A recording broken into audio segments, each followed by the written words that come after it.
if you've seen this channel more than once, you probably know that sometimes I have strong opinions or strong views on some YouTubers and some watch brands. And I'm not doing this because I'm a hater, but when we put our face out there and we expect people to listen to us, there's gonna be some backlash. For example, I talked lately a lot about Breitling and what's in house, what's not. And I had this conversation with this dude on this channel. Kept going on and on and on about how I don't know what I'm talking about, how I'm trying to blame Breitling based on what I think is true and not what is actually true. That I said that Breitling is not doing many things in-house based on what was missing from Teddy Baldassar's and Britt Pearce's videos, and not based on my personal knowledge on the matter. I tried to have a civil conversation with this dude, had back and forths for some time. I spent too much time doing this, trying to be logical. I said I did my own research. I went on the website. I couldn't find anything. I researched for articles. I couldn't find anything. I emailed Breitling at 1 month ago at this moment. And when I said that, all he could say is that, hey, you have under 3,000 viewers. Breitling is not going to answer to you.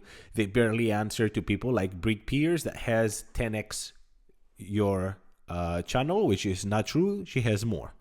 And to that I answered, you know what? I am a Breitling watch owner, and as a customer, I expect them to answer to me as a customer, let alone as somebody that talks and people watch their videos. Every video that I have, almost every video, has over 1,000 views. So if I can say things that more than 1,000 people listen to every time, that is a decent amount. But even as a customer, as a single unit, if I was asking Breitling to say, hey, tell me where my watch was made, how it was made, I expect an answer at some point. That is luxury experience. So if Breitling cannot provide that, then sorry, there's something lacking there. I tried to explain that to him. He wouldn't take it. But why Breitling? When he said, but why Breitling? Why are you attacking Breitling? I realized that the guy is just hurt because his watch decisions are with Breitling. He probably has a collection or one watch and gets dedicated to the brand. And I have seen this over and over and over on this channel. I see comments of hate towards me when I talk bad about Nico and Leonard, or when I talked some... I didn't even talk crap about Britt Pearce. I talked about their visit, Teddy Baldassar's and Britt Pearce visit on Breitling, and I said, I don't know what the deal was. Did they get money? Did they get watches? Did they get, I don't know what but there was a transaction there, you can tell.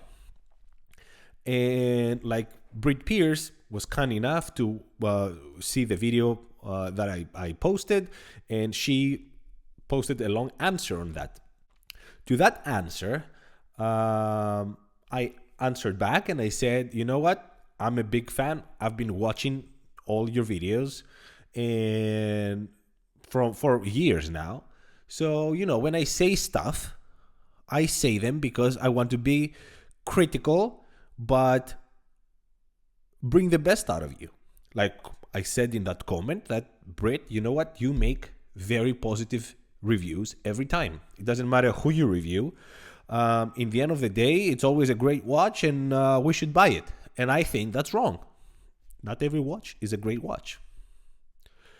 And there was no further answer from Britt, but one of the fans, probably a secret lover, probably a secret admirer, rather, of Britt Pearce, said, oh, she destroyed you with her answer, and now you're trying to play nice that you're a fan. I also had this other dude. I made a comment on another YouTube channel, a relatively small YouTube channel, 8,000 subscribers. The guy is really, really great. I'm going to put his video somewhere I don't know. I'm going to put it so you guys can see his face. He's a really nice guy, talks very nicely.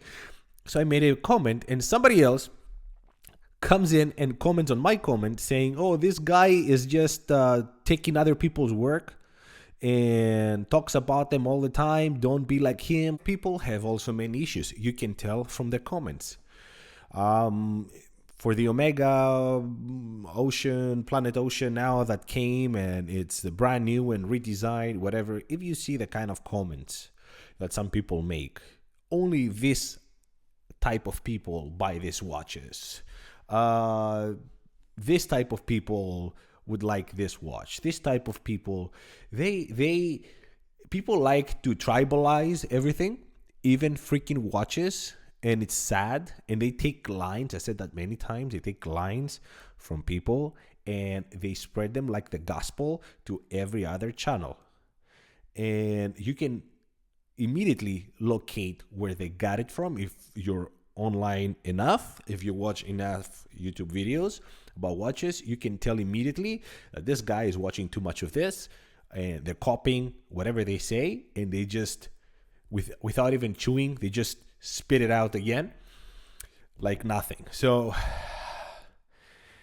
yeah, civility is going down, my friends, and it's unfortunate. So I know for a fact I have many haters, which tells me I'm doing the right thing.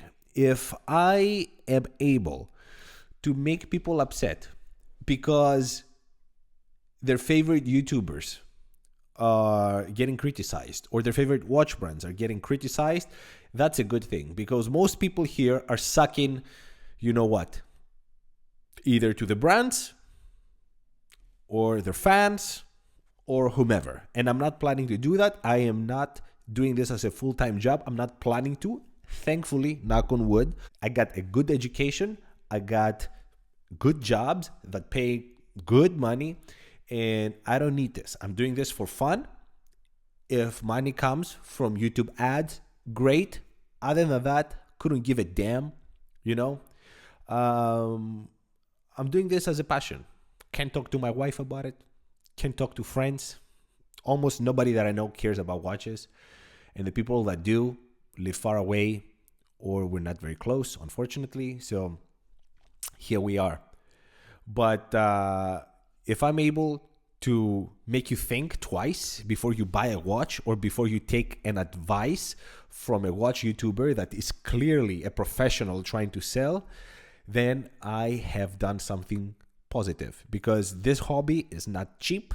This hobby is super expensive. There's so many ways that you can spend this money.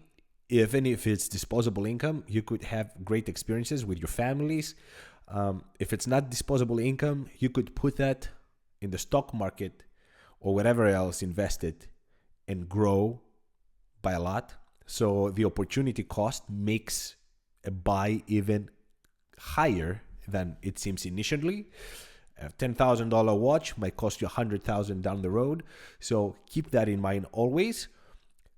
Pay attention to these people. Watch enough of their videos to know who you can trust. Because you gotta see consistency, and also take with a grain of salt everything that you hear on this platform. That's all for today, guys. Didn't talk much about watches, but if you like what I say, if you support what I do, please like, please subscribe. It's a small channel, and we need to get the word out.